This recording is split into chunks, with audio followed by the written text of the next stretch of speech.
So, right after you signing in to your TurboTax account, you want to look at the top left of your screen and make sure you are clicking on Tax Home button.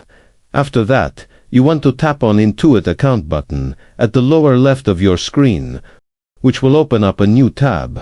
And right here, you want to tap on Sign In and Security button. And then here, you want to click on the email address section. After that, right here, you can insert your new email address.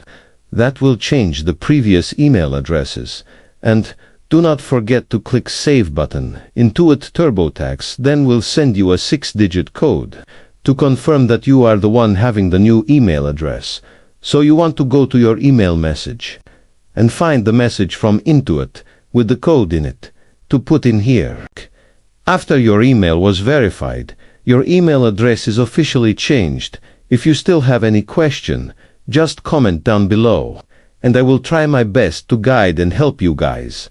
If you find this video useful, please consider like and subscribe.